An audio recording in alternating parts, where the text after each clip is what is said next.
Okay, I just want to say, first of all, thank you to everyone that liked my last video and to all those who commented. I know a few of you said that you guys had just finished your interviews or you're preparing to do your interviews, and I'm so glad to hear that the last video helped you, because that's what I want to be here for. That's why I'm making these videos, so that I can share my experiences to help whoever else is on the same journey as I am. So with that being said, please click like and subscribe to my channel, and please leave a comment down below to tell me like what might have been helpful, what videos you want to see or what content you want to see, because I want to be a tool for you guys so that you can see what my journey looks like, and what your journey might also look like. So first things first, I want to say that I got into OT school. But yeah, so I ended up applying to like 5 different schools. I really only needed to apply to maybe like 3. I interviewed with 4 of them because by the 5th interview, I didn't really need to because I already accepted my position in a school's department.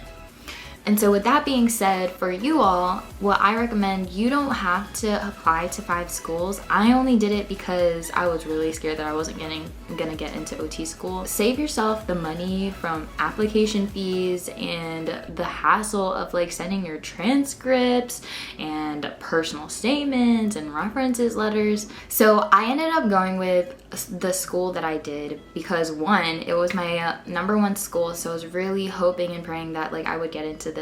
2, it's also where I did my undergrad, so I'm kind of familiar like with the area. And 3, I chose it because of the program that it is, being like a doctorate program, and also the courses and the types of experiences like fieldwork that it has to offer. So with that being said, I wanted to kind of talk about my journey from what I've been doing ever since the interviews up until now. During the time of interviews, I had this kind of like weird period where I graduated from undergrad, and so I had like a whole semester free for me because classes didn't start until that summer. So all I did was I worked that whole time to kind of like save up money, so that I can have that when I ended up going to school. And so I had that whole spring to work. And one thing that I do suggest, if you do have a period where you're taking like a gap semester or a gap year or any type of break, like definitely try to work and save up as much money as you can, because in graduate school, there's so many things that you're going to be spending money on. First of all, you're going to be spending money on like tuition and fees, which is a pain. And then second, depending on your program, if it's in person or online, you might want to meet up with your cohort. And sometimes like in OT school, I'm just going to tell you, depending on your cohort, there's times where you guys are going to go out to breweries or to wineries or just go out to go get food. Like, there's so many things that you can do to make your experience worthwhile, although it costs a lot of money. So I definitely recommend trying to save as much money as possible and working. During that spring, I ended up working, and then during the summer, that's when the OT program started for me. Sometimes programs will start during the summer or they'll start regularly like in the fall. So during the time that I am going to school for OT is kind of like the transition period from online classes to in-person classes due to COVID. This is when restaurants are starting to open and schools and universities are trying to transition back from online classes to in-person classes. So it's kind of a weird transition, but I'm glad to be here, honestly. So during the summer, I took 2 different classes, and so they were both online, so I was back home. My first class that I took was an Intro to the Profession course, which is really cool because it introduced you to the history and some of the terminology, and some of the important key people that help shape occupational therapy. So that was really great, and that was only for like a 1-week class, so we did lots of like group activities in Zoom. The second course that I took during the summer was anatomy. Yeah, I'm just gonna keep it at that. I took anatomy. It was a 5-week course, so everything was super condensed. One thing that I recommend, if you are still in undergrad or if you have time before going into graduate school, please, please, please, please, please take anatomy seriously. If you have time before going into graduate school, definitely review the muscles, insertions, and what nerves innervate those muscles. Those are the 3 things that I definitely recommend to help you prepare for anatomy. And if you guys want a video on how to prepare for anatomy or some tips that I found really, really helpful, leave a comment down below. Because I know for some people anatomy can be a very tough subject, and you're not the only one that thinks so. So yeah. So those were the classes that I took during the summer, and then after that I transitioned to in-person classes. That was such a big transition for absolutely everybody, for the professors and definitely for the students. And I just remember getting an email from our department saying, hey, like, we're going to transition back to in-person classes, and these are the things. They had like a whole list of things to kind of like help us prepare, and they really emphasized preparing yourself to transition, because, you know, like when taking online classes, like it's so different than taking in-person classes. So, you know, getting yourself back into a routine, you know, making sure that you have care for if you have a pet, etc. So things like that. And honestly, like, I'm really happy that we have a supportive department, because them sending us that email really shows that they want what's best for us, and they want to help us, and they want to help facilitate this big transition. We had one full long week of a course called Analysis of Human Occupation. And then after that, and currently, I'm taking 5 other classes, some of which are movement, theory, interprofessional health, and then lastly, we have like intro to disabilities and injuries, etc. One thing that I learned transitioning to in-person classes is that COVID really took a toll on how I socialize. It's like the weirdest thing. So when we went back to in-person classes, we had icebreakers because we had never met like our cohort before.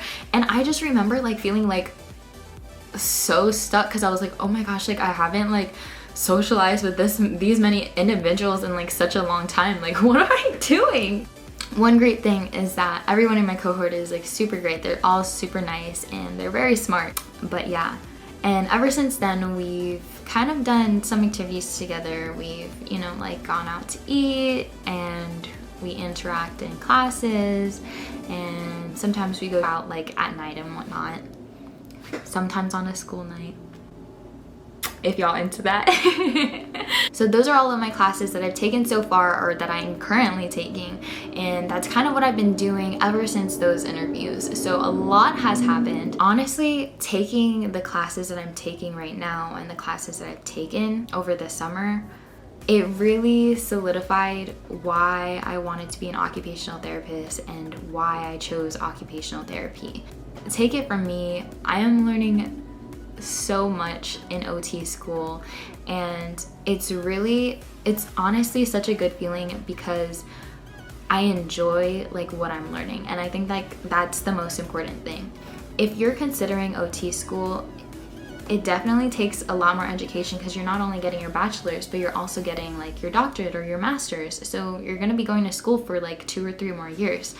But if you love learning, and if you have a passion to help others, like, consider occupational therapy. Or if you're already like on this track to, you know, apply to be an occupational therapist, or, you know, like you're applying to schools for occupational therapy, like, you're gonna love it, because I know that I did.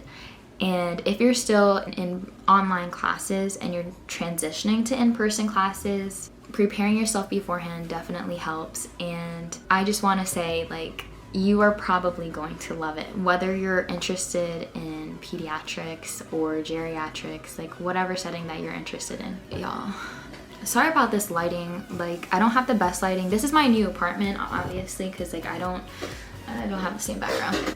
Okay, my bad, y'all. I had to switch positions because this was not it. So we're just gonna be in the middle. I have like blinds right here. There's like a huge window. It's like super nice, like for natural lighting, but like when you're trying to record a video, it makes it so difficult. Let me show y'all. Like, look how big that window is. Okay, and to kind of wrap things up, I wanted to share one important lesson with you guys that I learned throughout my journey, and honestly throughout the time that I interviewed and up until now. One lesson that I learned is to acknowledge your accomplishments. You're here for a reason. Wherever you're going in life, and like whatever journey that you are pursuing and whatever you're working on, whether that's like your career, your education, building your relationships with other people, like you are here because of the things that you've done in the past. You are here because you worked so hard to get where you are today, and that is something to applaud yourself for. As I applaud. But really though, like I'll say from experience for myself, like sometimes I compare myself to other people, and that's just human nature. Like I've accepted that.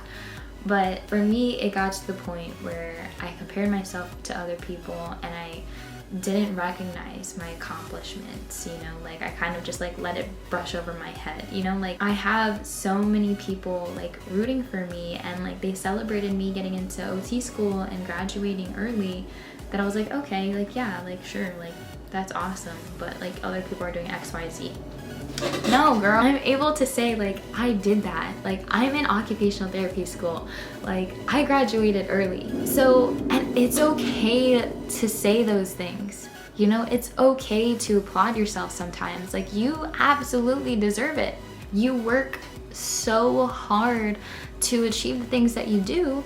And so it's okay to applaud yourself sometimes. And I think that that's what I had a hard time accepting, and that's one hard thing that I had to recognize, is like it's okay to applaud yourself sometimes. So as I close this up, I just want to say, whatever situation that you're going through, whatever, you know, journey that you're on, stay true to yourself, because you guys are your own unique self. If you remember from my last video, I said y'all are your own unique self, and that's on period.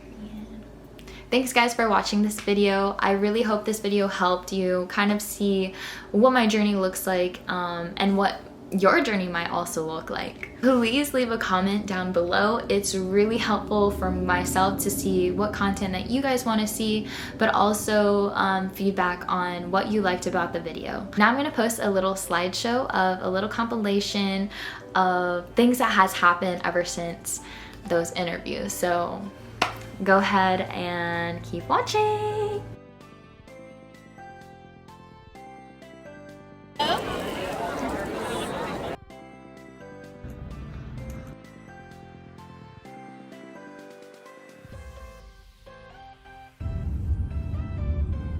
And you're watching Disney Channel.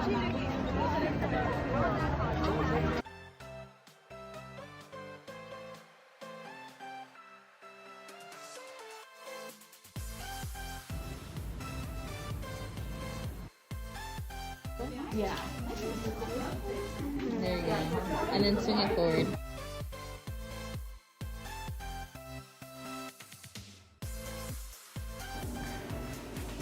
This is Nadia, and I am signing out.